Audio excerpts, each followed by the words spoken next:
안녕하세요. 크립토TV입니다. 이번 시간에는 2035년 비트코인이 10억도, 100억도 아닌 1000억을 간다고 말했던 사람이 있습니다. 피델리티의 이사인데요. 뭐 가장 충격적인 가격 예측이라고 할 수가 있겠습니다. 이것을 비롯해서 최근에 일어나고 있는 일들 한번 살펴보시죠. 최근에 뉴욕 증시가 다시 올랐습니다. 파월 의장이 연내 금리 인하 가능하다. 이 발언 하나에 올랐다고 합니다. 금리가 지금 정점이다. 올해 되돌리는 게 적절하겠다. 글쎄요, 금리 뭐 원래부터 인하하기로 했던 거 아닙니까? 근데 어찌됐건 이 말 했다고 다시 주식이 올라갑니다. 일본은 어떻습니까? 잃어버린 34년, 그 예전의 최고점을 이제 돌파했고요. 이제부터는 다 기록 경신의 영역에 접어들었죠. 거품 경제 때보다 지금 더 올라갔고요. 특히 반도체 주식이 많이 올랐다고 합니다. 이제는 동학개미, 서학개미를 넘어서 일학개미란 말이 나옵니다. 일본 증시 강세에 우리나라 사람들도 일학개미, 일본 주식을 사고 있다는 얘기가 되겠죠. 지금 그 일본 증시가 이렇게 올라가는 이유는 뭐 여러 가지가 있겠지만 무엇보다 돈을요, 지금까지도 정말 무제한으로 찍어내고 있습니다. 이거 이제 중단하는 순간 저는 큰일이 날 수도 있겠다라는 생각이 들 만큼 일본 그 중앙은행이죠. 일본 은행에서 돈을 굉장히 찍었고요. 그 덕택인지 N저죠. 실적도 괜찮아졌고요. 이제 중국에서 자금들이 다 빠져나와서 지금 일본에 많이 들어갔다고 합니다. 반도체주를 중심으로 포모 현상도 두드러지고 있다. 사실은요, 이게 전 세계에서 주식이나 코인 열풍이 이제 막 시작되고 있다라는 생각이 저는 강하게 듭니다. 뒤에서 또 말씀을 드리겠습니다. 하다 하다 못해 이제는 금까지 갑니다. 금도 지금 역대 최고가를 갈아치우고 있습니다. 예전에 이제 그 제 동생도 말씀을 한번 드렸는데 비트코인이 역사적으로 이전의 최고점을 깨고 조금 조정을 겪은 다음에 다시 그 기존 가격의 2배가 되는데 걸린 시간. 이게요, 10일에서 18일, 딱 한 번만 84일이 걸린 적이 있습니다. 어찌됐건 생각보다 굉장히 빠른 시간 안에 2배가 됐습니다. 사실 이게 의미하는 바는 굉장히 전 크다고 보거든요. 왜냐하면 이전의 최고점이라고 하는 게 이게 엄청난 심리적인 저항선입니다. 근데 그거를 깨 부쉈다. 이것은요, 사실은 포모랑 그 동의어가 됩니다. 아까 그 일본 증시에서 보셨던 것처럼 34년간이나 깨지 못했던 그 기록을 갈아치우는 순간, 아, 이제 또 다른 시대가 오는구나. 그때부터 주식에 관심 없던 사람들이 어떻게 될까요? 일본 주식에 몰려갑니다. 비트코인도 똑같은 일이 지금 벌어지고 있고요. 앞으로 더 가속화될 수 있다라는 생각이 듭니다. 뭐 이번에는 며칠 걸릴지 지켜보면 되겠지만 글쎄요 뭐 18일, 10일, 84일이면 생각보다 빨리 올 수도 있지 않겠나라는 생각도 듭니다. 크립토코언츠의 맥디라고 하는 친구가 비트코인 조정을 두려워할 필요가 없는 이유를 이 UTXO라고 하는 뭐 지표를 사용해서 얘기를 합니다. 자, 쉽게 말씀드리면 여기 지금 색깔이 진하면 진할수록 더 이렇게 소위 말하는 장기 투자자라 보시면 됩니다. 어쨌든 이 색깔들이 장기 투자자인데요. 이 장기 투자자들의 이 비율이 줄어들면 탑을 찍습니다. 이 비율이 줄어들면 또 탑을 찍죠. 또 이 비율이 줄어들었을 때 21년 더블 탑을 찍었습니다. 근데 이 장기 보유자들이 서서히 지금 이게 지금 다시 밑으로 내려가고 있습니다. 무슨 얘기일까요? 지금 꼭지를 향해서 달려가고 있다. 뭐 이렇게 보시면 되겠죠. 미국의 부실채권 투자 전문으로 하는 회사가 FTX 파산한 거래소의 그 채권을 공격적으로 매집하고 있습니다. 망해서 만약에 이게 운영이 재개가 안 될 것 같으면 이렇게 살까요? 아마도 뭔가를 알고 있지 않을까. 특히 작년부터 올 하반기에 FTX 2.0 이거 가동 준비하고 있다라고 얘기를 했었죠. 어느 시점에 아마 이제 모르겠습니다. 하반기 언제가 될지 모르겠지만 FTX 다시 가동하면 그때는 이제 더 큰 대세 상승장이지 않을까 하는 생각도 해봅니다. 제 개인적인 생각은 상반기 엄청 많이 올랐다가 한 번 정도 큰 조정이 일어날 것도 같습니다. 그 이유를 뒤에서 말씀드립니다. 어떤 괴짜 과학자는 비트코인이 2045년에 약 133억까지 갈 수 있다. 거듭 제곱 법칙을 적용했다라고 하는데요. 이게 미국에 있는 대학 교수입니다. 물리학자와 수학자 이 두 명이 거듭 제곱의 법칙이라고 하는 것은요. 가격이 1, 2, 3, 4 이런 식으로 오르는 게 아니라 1, 10, 100, 1000 이런 식으로 뭐 로그 함수처럼 급격하게 올라가는 것을 적용을 했다고 합니다. 이것에 의하면 2026년 1월 달에는 21만 달러, 뭐 우리 돈 2억 7천인데요. 생각보단 좀 보수적인 예측 같습니다. 근데 그렇게 올랐다가 다시 6만 달러까지 떨어질 수 있다. 뭐 이렇게 얘기도 했는데요. 뭐 참고만 하면 될 것 같고요. 결국에 2045년, 사실 2045년이면 좀 20년도 이제 더 남은 먼 미래 같긴 한데요. 어쨌든 1000만 달러 갈 것이다. 133억 정도 되겠죠. 근데 이것을 좀 반대로 생각해 보면 거의 비트코인이 이렇게 오르면요. 미국의 달러는 거의 뭐 수명이 다했다라는 얘기와 사실은 동의어가 되거든요. 제가 이제 뭐 초반에 말씀드렸던 피델리티 2021년 8월자 기사입니다. 저는 이게 처음에 제가 잘못 봤나 했었거든요. 2035년 비트코인 1억 달러면요. 이게 1,300억입니다. 제가 이걸 굳이 다시 가져온 이유가 있습니다. 자, 비트코인이 향후 10년 이내에 100만 달러, 2035년에는 1억 달러. 이게요, 아무리 봐도 이게 잘 이해가 안 됩니다. 2031년까지 13억이었다. 좋습니다. 전 10억은 뭐 무조건 간다 보거든요. 근데 2035년, 불과 4년 후에는 1300억? 그러면 이 4년 사이에 비트코인이 지금 100배가 된다는 얘기거든요. 이거는 제가 조금은 이거 좀 지나치지 않나라는 생각을 갖고 있습니다. 어찌됐건 이 보고서를 누가 냈냐? 피델리티의 그냥 이름 없는 회사가 아닙니다. 피델리티는 전 세계 3위입니다. 3위. 블랙락, 뱅가드 다음이 피델리티입니다. 3위의 매크로 글로벌 매크로 피델리티 디렉터입니다. 이사급이죠. 주리엔 티머가 뭐라고 했냐? 비트코인에 대한 이해, 역사에서 무엇을 배울 것인가라고 웨비나를 진행했는데요. 금의 역사, 스톡 투 플로우 모델, 대유행에 대응하기 위한 미국의 그 달러 프린팅, 소비, 투자, 국제 교역 등 각종 매크로 지표를 종합해서 비트코인의 미래를 분석했다고 합니다. 뭐 어찌 됐건 하이퍼 비코나이제이션이요. 이 정도면요. 거의 전 세계 중앙은행들이 금을 매집하는 것과 동일하게 비트코인을 매집하기 시작해야만 이게 어느 정도 설명이 됩니다. 소위 말하는 슈퍼 사이클, 오브 슈퍼 사이클즈죠. 엄청난 것을 이렇게 예측을 했는데 혹시 그거 아십니까? 피델리티가요. 2014년부터 비트코인을 아무도 모르게 채굴하고 있었습니다.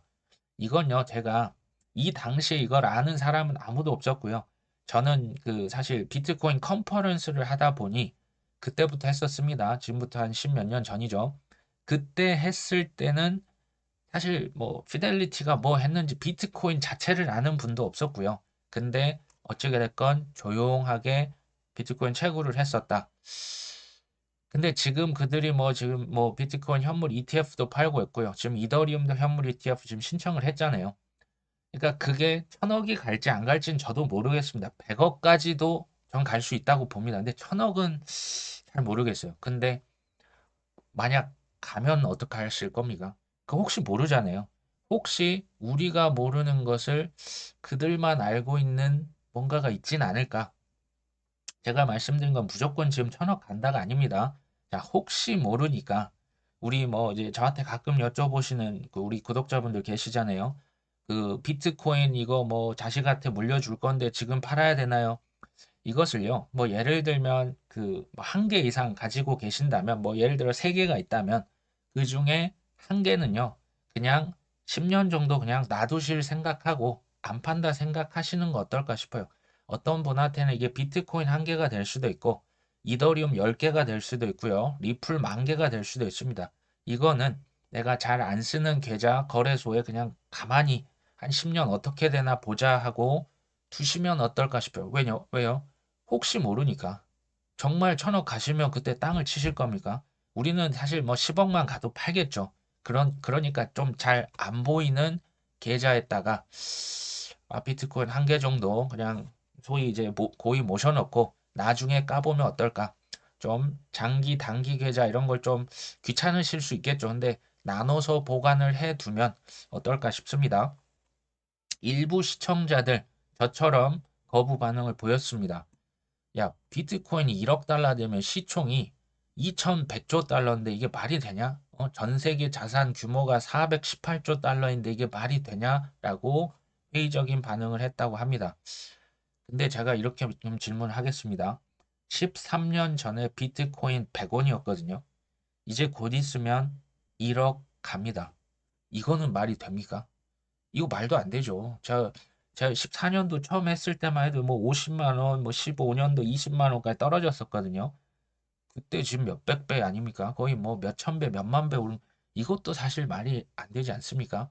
근데 혹시 뭐 100억까지는 모르겠어요. 1000억은 저도 모르겠습니다. 근데 저는 이 조건이 충족되는 한 하여튼 많이 오를 수 있겠다. 뭡니까? 미 국가부채 말 그대로 눈덩이다. 100일마다 1300조씩 늘어납니다. 이거죠. 돈 필요해? 말만 해. 이게 1300조 하니까 이게 사실 와닿지가 않습니다. 어찌됐건 이분이 이제 연준 의장이 계속 그 머니 프린팅 머신을 돌려버리면 가능할 수도 있겠다라는 생각이 왜 드냐면요. 비트코인은 사실 달러로 표시한 가격이죠. 상대적입니다. 달러가 약해지면 약해질수록 비트코인은 더 가치가 높아지겠죠. 부동산도 그렇고요. 금도 사실은 마찬가지입니다. 근데 비트코인은 수량이 딱 제한이 되어 있죠. 그래서 저는 이게 굉장히 뭐 어느 정도 좀 우리 상상을 초월하게 시간은 걸릴 겁니다. 시간은 걸릴 거니까 조금 어디 좀 고의 보관을 해둘 필요도 있겠다. 지금까지는 제가 좀 많이 오를 수 있다 말씀을 드렸다면 이제는 조금 안 좋은 그 사인들도 좀 동시에 보여드리려고 합니다. 자, BIS 보고서에서 이제 각국 인플레이션 위기 점점 벗어나고 있다. 특히 대형 기술주 과열은 주의해라. 이렇게 얘기했습니다. BIS의 금융경제국장이 뭐라고 했냐? 이제 각국의 인플레이션 대처 상황이 점점 희망적이다. 인플레이션 이거 다 잡히고 있는데? 라고 얘기를 합니다. 근데 전 여기서 뭘 보냐? 이 친구들이 이제 시장을 붕붕 띄우기 시작했구나. 인플레이션이 잘 잡혔다. 무슨 말입니까? 금리 인하해도 되겠네. 계속 시장에 시그널을 주고 있는 겁니다. 금리 인하하면 또 돈 풀리겠네. 근데 여기저기서 뭐 신고점을 막 돌파를 하네요. 미국에서 저기 일본에서 뭐 비트코인 코인 시장에서 그러면 저도 시점은 모릅니다. 3월, 4월 언제가 될지 모르지만 올리고 가격을 또 올리겠죠. 하지만 너무 올랐다 싶으면 꼭 조심하셔야 된다는 얘기를 드립니다. 이건 뭐냐면요. 그 미국의 은행들 예금이요. 계속 빠져나가고 있습니다. 근데 대출을 해야 거기서 그 예대 마진으로 먹고 살지 않습니까? 근데 대출은 뭐 그냥 그런데 예금은 계속 누가 와서 돈을 찾아가고 있다. 이게 이제 사인이 보이고 있고요. 이게 이제 미국의 은행주가 이게 한 5일 전이었던 걸로 기억납니다. 동시에 쭉 빠졌습니다. 중소형 은행주죠. 사실은 이 은행이 그 정점에 있었는데요. 뉴욕 커뮤니티 뱅크입니다. 뉴욕 커뮤니티 은행인데 여기에 이제 운용 자산이 우리 돈 한 130조. 그러니까 뭐 그렇게 작은 은행이 아니거든요. 소위 유동성 위기 소문이 돌아서요. 고객들이 돈을 빼기 시작했다고 합니다. 자, 하루에 주식이 42%가 하락을 했습니다. 그래서 그 거래 중지 명령까지도 받은 적이 있죠. 자, 여기 그 은행의 주가가 갑자기 그런데 20%더 속기 시작합니다.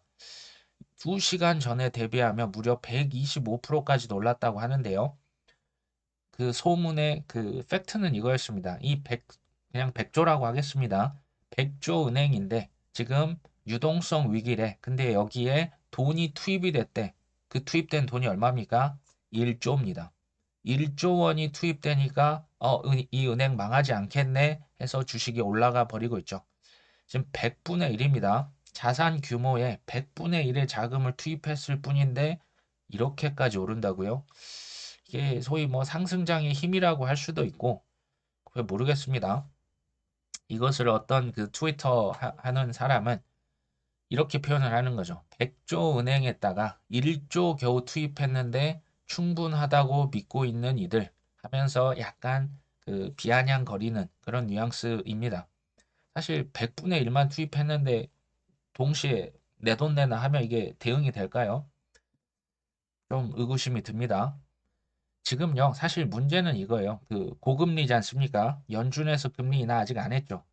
고금리라고 하는 건요, 은행 위기를 근본적으로 치료할 수가 없어요. 여기서 뭐, 그러니까 돈만 계속 찍어내서 막고 있는 거지 않습니까?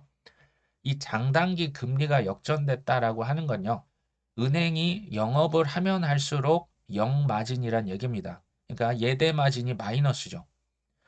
영업을 하면 할수록 손해가 가중이 됩니다. 그러니까 이제 대출도 사실은 불가능한 거고요. 근데 이제 연준에서 금리 인하 아직은 안 했죠. 하긴 하겠죠. 올해 안으로 한다고 했습니다. 근데 중요한 것은 뭡니까? 언제 하느냐, 몇 번이나 할 것이냐가 이제 관건이긴 합니다. 근데 연준에서는 조금 고민도 있는 거죠. 물가는 조금 잡히고 있습니다. 근데 미국의 경제가 좋아도 너무 좋죠. 지금 어설프게 금리를 인하했다가 물가에서 다시 오른다? 그 욕을 어떻게 감당하겠습니까? 그리고 섣불리 이제 금리를 인하하면요. 호경기는 좋죠. 근데 갑자기 버블 경제 갈 수도 있습니다. 그러면 연준 입장에서는 경제가 무너지길 기다렸다가 미국의 주식이 확 거품이 빠지길 저 같으면 기다릴 것 같습니다. 이렇게 해야만 욕을 덜 먹고요. 사람들이 또 구세주 연준 파월 의장이 왔다라고 박수를 쳐줄 수가 있겠죠. 이게 저의 뇌피셜입니까? 통계가 있을까요? 자, 통계 자료를 여러 번 보여드렸지만 또 보여드립니다. 중요합니다. 이게 이제 그 주황색이요. 그 연준의 금리입니다. 금리가 이렇게 높아졌다가 내려오면서 지금 뭐가 발생합니까? 이 회색 경기 침체가 발생합니다. 80년대도요. 금리를 너무 높였다가 내리면서 항상 경기 침체가 나오죠. 이 지금 뭐 90년대도 초반에 금리를 내리고 조금 지나서 경기 침체가 발생합니다. 그리고 단 한 번의 예외도 없었습니다. 금리를요, 그렇게 올려놓고 유지를 해버리면요, 이게 반드시 탈이 날 수밖에 없습니다. 이유가 뭡니까? 글로벌 전체의 이 경제가요, 빚으로 굴러가는 경제입니다. 이 그러니까 빚으로 빚을 막는 경제거든요. 근데 금리를 그렇게 높여놨다? 당연히 어딘가 터지겠죠. 이게 뭐 거의 상식 아닙니까? 침체가 반드시 올 수밖에 없다. 근데 금리를 조금 항상 뒤늦게 인하하죠. 뭐 CPI 지표 본다, 실업률 본다, 엄청난 후행 지표들입니다. 그거 보고 금리를 인하하기 때문에 항상 사후 약방문이 되겠죠. 이번에는 다를까요? 또 하나 보여드립니다. 이것은 장단기 금리 역전을 나타내는데요. 2년과 10년 국채의 이제 소위 말하는 그 금리가요. 장단기가 장기가 낮고 장기가 높고 단기가 낮아야 되는데 그 반대로 됐을 때 이 지금 빨간색 이 라인 밑에 있습니다. 이게 이제 밑으로 내려가면서 위로 올라오면서 항상 경기 침체가 나타났습니다. 70년대도 그랬고요. 80년대도 이 밑으로 내려갔다가 위로 이제 플러스 영역으로 가면서 경기 침체 지금 주황색 음영 보이시죠? 이게 2000년 초반도 그랬고요. 2008년도 그랬습니다. 2020년 이게 18년도인가요? 2017년, 18년도도 그랬고요. 지금은 이 어느 때보다 거의 70년대 수준으로 장단기 금리 역전이 심했고요. 이게 지금 막 위로 올라가고 있는 거 보이십니까? 제가 볼 땐 이거 머지 않았다라고 볼 수도 있을 것 같아요. 장단기 금리 역전이라고 하는 게 밑에서 위로 올라가면서 이게 침체가 항상 역사적으로 반복이 됐었습니다. 이건요, 무슨 감정을 배제하고 뭐 하락론자 이런 게 아니고요. 구조적인 문제예요. 이거 어차피 정도의 차이고 침체는 반드시 저는 한번 오는 게 실제로 시장에 장기적으로 오히려 더 건강하다라는 생각도 사실은 듭니다. 이게 너무나 과열이 되면 한 번씩 시키고 가야 되거든요. 자, 블룸버그에서는 엔비디아 주가 테슬라 닮았다. 하락장 올 수도 있겠다. 자, 그러면서 하는 얘기가 테슬라 주가가 2021년 최고점 대비 지금 50% 떨어져 있는 상태다. 지금 엔비디아의 이익 전망치 대비 주식도 주가도 18배 수준으로 테슬라 최고점에 있을 때와 비슷하다. 지금 조금 냉철하게 생각을 해볼 것을 강조를 했다고 합니다. 뭐 지역 은행 위기들 신호, 이거 불안감 재점화 제가 말씀을 드렸었고요. 자, 연준에서는 고금리 정책 유지하고 있죠. 금리 인하 서두르지는 않고 있습니다. 근데 지금 이게 지역 은행들에게는 큰 위기죠. 왜냐하면 은행들이 보유한 미국의 장기 채권, 이게 다 지금 손해입니다. 고객들이 이 상황에서 와서 내 돈 내놔 했을 때 그 채권들을 팔아서 돈을 갚아줘야 되는데 마이너스죠. 마이너스. 그러니까 할인된 금액으로 채권 팔아서 돈을 줘야만 합니다. 여기에다가 상업용 부동산 대출까지 지금 위험이 가세를 한 거죠. 상업용 부동산 잘 될 때 대출 엄청 많이 했을 겁니다. 근데 지금 돈을 받을 수 있습니까? 못 받죠. 이런 상황이 지금 월스트리트 저널 뭐라고 합니까? 일부 지역은행의 위험이 시스템 전체로 확산할 것인지 주시할 필요가 있다고 보도했다. 제가 이걸 조금만 말을 바꿔봅니다. 월스트리트 저널은 지역은행의 위기가 시스템 전체로 확산할지 말지 기다리고 있다. 제가 볼 땐 기다리고 있습니다. 왜 그럴까요? 그때 연준이 내가 구원해 줄게. 걱정하지 마. 금리 인하해 줄게. 근데 이미 뭔가 그 폭삭 그 경제가 주저앉는 사인이 나올 때 들어가지 않을까. 뭐 과거 그 통계 사례가 이번에도 맞다면 그렇습니다. 하지만 지금 상황이 어떻습니까? 코인으로 넘어갈 준비, 은행, 이거 우리나라입니다. 우리나라의 요구불 예금. 그러니까 그냥 지금 자유롭게 돌아다니는 돈이요. 23조 원이 늘었는데 이게 지금 614조입니다. 이 돈이 언제든지 코인이나 주식에 들어갈 수 있는 거죠. 사실은 지금 부동산 하시는 분 제가 볼 때 거의 없거든요. 주식도 뭐 미국 주식을 하면 했지 한국 주식은 모르겠습니다. 뭐 많지는 않은 것 같은데 앞으로 이제 TV만 켜면 뭐 SNS, 뭐 유튜브만 켜면 지금은 다 주식 뭐 방송하시는 분들도 지금 다 무슨 얘기합니까? 지금 코인 얘기합니다. 614조 원이란 돈이 쏟아질 수 있다. 미국 비트코인 ETF에 돈이 홍수처럼 몰려든다. 실제로 이게 지금 일어나고 있는 일이죠. 비트코인 투자 올해 11월 전에는 들어와라. 비트코인 30만 달러 전망도 나왔다. 뭐 우리 돈 한 3억 6천, 7천 되겠네요.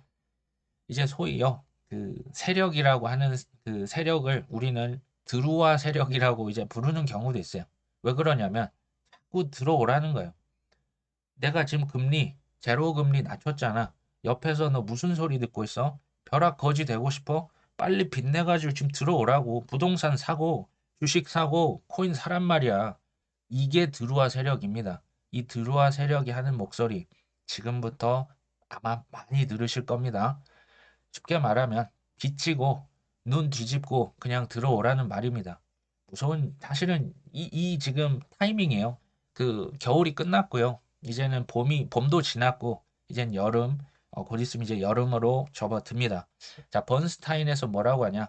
디파이에서 다음 암호화폐 반등을 주도할 것이다. 이제는 디파이 섹터가 뜰 거래. 뭐 이렇게 얘기하고요. 체인링크의 창업자는 새 유형의 대규모 투자자가 유입되고 있다. 이 친구는 그 세계경제 포럼에서 아예 콕 찍어준 뭐 체인링크죠. 여기에서 다음 추세는 RWA다. 뭐 설명할 필요도 없습니다. 자, 밈 코인발 알트 시즌 시작됐나? 도지코인의 시총이 카르다노를 추월하면 불장이 온다. 뭐 과거에는 이렇게 됐었는데요. 뭐 이번에도 한번 지켜볼 필요가 있습니다. 근데 이번에 좀 상승하고 있죠. 근데 좀 특이한 점이 있어요. 원래는 비트코인이 올랐다가 이더리움이 오르고 그 다음에 중간 시총, 작은 시총 이렇게 막 순환 펌핑을 하거든요. 이번에는 비트코인이 올랐는데 뭐 알트코인도 올랐지만 특히 밈코인이 폭등했습니다. 기억하시죠? 시바이누, 뭐 도지코인, 페페코인, 봉크코인 다시 엄청나게 오르고 있습니다. 근데 이게 이 정도에서 끝날까요? 밈코인 열풍 불고 이제 서서히 이제 사그라들까요? 아마도 알트코인 시즌, 뭐 우리가 기다리고 있죠. 저는 곧 도래할 수 있다라고도 봅니다. 자, 전 세계의 지금 개미들을요, 코인 태우기 작업이 제가 봤을 때 이미 시작이 됐다라는 생각이 듭니다. 저도 이제 뭐 그 가까운 데 가서 밥을 먹거나 할 때 TV가 이제 보이잖아요. 그때 소위 말한 그 뉴스 정장 입고 하시는 그 아나운서 분들이 이젠 비트코인 뭐 어디 뭐 전문가들 불러서 앞으로의 전망 뭐 거품이냐 아니냐 이런 얘기 정말 많이 나오더라고요. SNS, 유튜브 뭐 지인들 이제부터 자, 장담합니다. 점점 코인 얘기 훨씬 더 많아질 겁니다. 자, 두 번째. 상반기 이게 언제까지일지는 제가 모르겠어요. 언제까지일지 모르겠지만 어느 시점까지는 큰 폭등 저는 올 수 있다라고 봅니다. 세 번째 문제가 있죠. 이게 언제까지일지는 모르죠. 이게 회색 코뿔소. 그러니까 우리가 원래 알고 있었던 문제들. 그러니까 뭐 부동산, 뭐 상업 부동산의 위기다, 뭐 고금리다, 뭐 이게 뭐 비트코인 반감기 전후로 뭐 떨어지는 경우 뭐 반감기다. 혹은 뭐 러시아, 우크라이나 또 이스라엘 전쟁이 확전이 된 뭐 이런 거일 수도 있고 아니면 생각지도 못했던 뭐 블랙 스완이 나올 수도 있습니다. 그게 뭔지 모릅니다. 자, 네 번째. 그렇기 때문에 뭐가 중요할까요? 객관적인 지표를요. 이걸 항상 좀 점검을 해보시는 게 좋다라는 생각이 많이 듭니다. 제가 이거 뭐 한 이틀 전에 한번 보여드렸던 것 같은데요.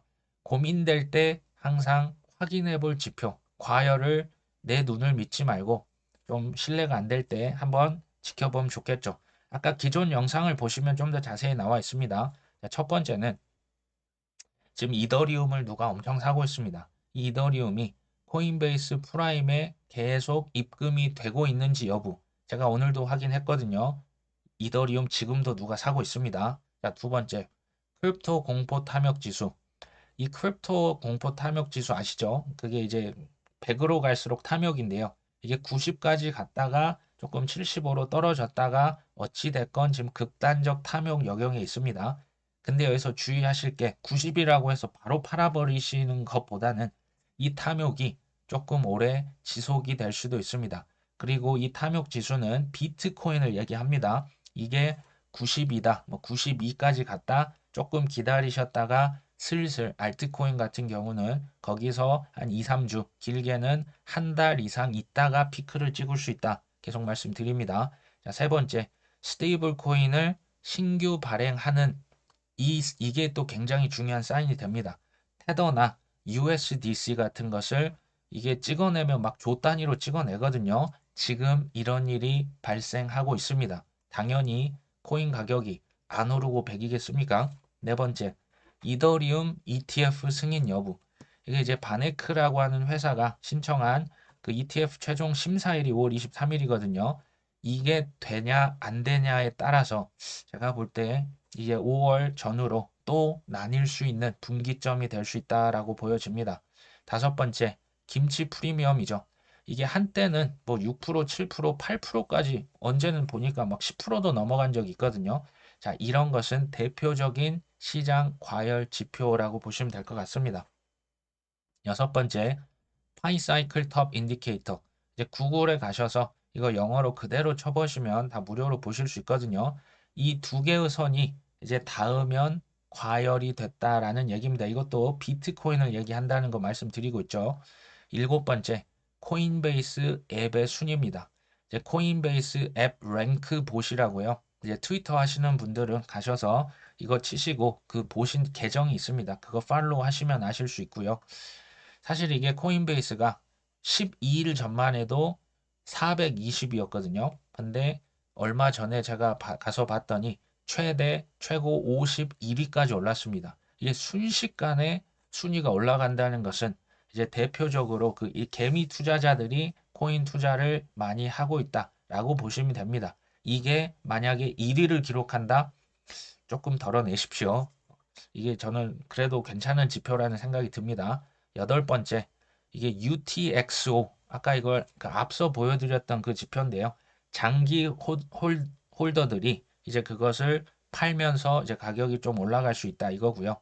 하나 제가 더 덧붙여서 말씀드리면 MVRV 이게 이제 뭐 마켓 밸류 뭐 리얼 밸류 뭐 이런 건데요. 쉽게 말씀을 드리겠습니다. 이게 이제 검정색은 비트코인 가격이 되겠죠. 이 주황색이 그 MVRV Z 스코어라고 하는 게 있습니다. 이게 한마디로 치솟을 때 항상 정확히 탑을 찍었습니다. 2017년도 기억나시죠? 탑을 찍었고요. 2021년 이게 2021년은 생각보다 조금 같습니다. 어찌됐건 지금 우리는 한 지금 옆에 보시면 눈금이 작은데요. 한 3 정도를 기록하고 있거든요. 이게 10점 만점에 3 정도를 기록했는데 과거에 피크점을 봤더니 21년만 7 정도 돼서 좀 낮았고요. 2017년과 2013년은 이게 거의 10을 넘어갔습니다. 그러니까 최소 7 정도는 돼야 이 수치가 7은 돼야 우리가 이 시장을 빠져나갈 것을 한번 고민을 해볼 필요가 있죠. 아직 꼭지까지는 좀 남아 있습니다. 사실 뭐 이것보다 가장 확실한 건 인간 지표 아닙니까? 이제 주변에서 코인 얘기 점점 더 많이 하실 겁니다. 근데 중요한 게 그 사람들이 들어왔다고 바로 꼭지가 아니에요. 그 분들이 일단은 다 해피해지셔야 됩니다. 누가 돈을 뭐 얼마 투자했는데 뭐 몇백 벌었대, 몇천 벌었대, 심지어 이제 몇억 벌었대 하고요. 차도 사고 인증이 나오고요. 이제 자랑을 좀 많이 해야 됩니다. 그때 우리가 팔찌를 그것도 분할로 빠져나가는 겁니다. 그냥 옆에서 누구 들어갔다고 바로 이렇게 빠져나오시면 좀 아쉬울 것 같고요. 제가 볼 때 지금부터는 코인 안 하기 이제는 매우 어려운 시기입니다. 어차피 들어오실 거면요. 일찍 들어가시는 게 낫고요. 그러니까 이미 좀 많이 사신 분들이 최고입니다. 어차피 살 거면 폭락이나 조정에 사는 게 좋습니다. 자, 연령이 좀 더 높으실수록 보수적으로 운영을 하시는 게 좋겠다. 무슨 얘기입니까? 적당히 먹고 빠지는 게 괜찮아 보입니다. 근데 이게 뭐 제가 뭐 가격이 오르면 조금 팔 생각을 하고 있습니다. 이게요. 그러니까 사람마다 다 다르시지만 뭐 이거 괜찮은 것 같아요. 그러니까 장기, 단기 계좌를 좀 나눠 가지고 운영을 하시는 것도 좋을 것 같아요.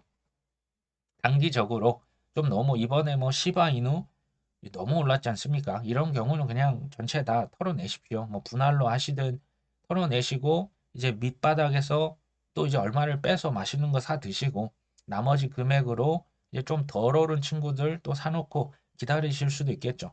이런 식으로 단기 자금을 어느 정도 운영을 하시되 아까 그 제가 뭐 비트코인 1개, 이더리움 10개, 또 뭐 리플 예를 들어 10,000개 이런 거 어떻게 되나 보자 하고요. 뭐 가능하시면 해외 거래소에 날려버리셔도 되고 하여튼 눈에 좀 안 보이시는데 어디 뭐 스테이킹을 맡겨 놓으셔도 되고요. 그렇게 안 보이게 따로 빼놓고 어디까지 가나 보시는 것도 저는 괜찮을 것 같습니다. 코인의 미래는 매우 밝습니다. 하지만 이제 그 출렁임을 견딜 수 있으려면 눈에 안 보이는 곳에 빼두자. 자, 그리고 이것도 되게 중요합니다. 그 고점 신호가 누가 봐도 명확하게 나오는데 이게 어려워요. 특히 이제 올해 처음 들어오시는 분들 같은 경우에는 파는 연습하셔야 돼요. 이게 사는 것도 물론 힘들죠. 근데 파는 게 훨씬 힘듭니다. 적당히 고점 신호가 나왔을 때 그냥 한 번에 다 터는 것도 좋겠지만 좀 분할로 미리 걸어 놓고 이걸 좀 파는 것도 연습을 해야 우리가 결국 뭐 그 고점 신호가 왔을 때 우리의 탐욕을 좀 거스르고 한번 팔아보는 이 연습을 해야 나중에 뭐 지금 뭐 올 상반기 언제가 될지도 모르겠고요. 25년 뭐 중하반기가 될 수도 있겠습니다. 어쨌든 사고 팔고도 너무 사고 팔고 하지 않아도 나중에 못 팔 수가 있습니다. 이거 잘 들으셔야 됩니다. 그러니까 25년에 가서 팔겠다 좋습니다. 근데 이게 이제 그 한 10% 정도는 저는 이게 그 운영의 묘가 있어야 우리가 좀 잘 대응을 할 수 있겠다라는 생각도 듭니다. 오늘 방송은 여기까지 합니다. 끝까지 시청해 주셔서 감사합니다.